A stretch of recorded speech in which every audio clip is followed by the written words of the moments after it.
bahawa keyakinan itu dia ada 3 peringkat. Tapi seperti mana dalam nas-nas Al-Quran dan hadis. Yang kita maksudkan dengan keyakinan di sini ialah ilmu keyakinan. Ilmul yaqin. Disebut ilmul yaqin. Yakni suatu ilmu, dan dengan ilmu itu kita meyakini akan sesuatu itu. Dalam hal ini ialah hari kiamat. Kita meyakininya berdasarkan ilmu yang diberikan kepada kita, ilmu Al-Quran dan hadis. Tinggal lagi itu peringkat yang, untuk makluman, dia peringkat yang paling bawah, ilmu keyakinan, di mana di atasnya ialah ainul yaqin.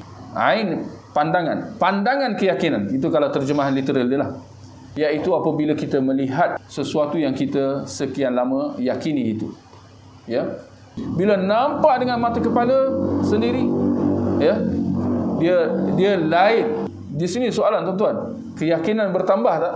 Mestilah ada tambah. Dia takkan sama. Walaupun dia yakin, semua ni keyakinan. Ini keyakinan, ini ilmu keyakinan, ini pandangan keyakinan, semua keyakinan, semua yakin tanpa ragu-ragu. Ya, tapi dia ada tingkatan-tingkatan. Ya, kemudian yang kemuncaknya ialah apa? Haqqul yaqin.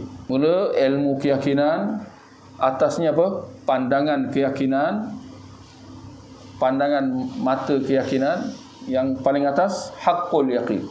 Keyakinan segala keyakinan. Boleh ke saya jawab itu? Ya? Keyakinan segala keyakinan.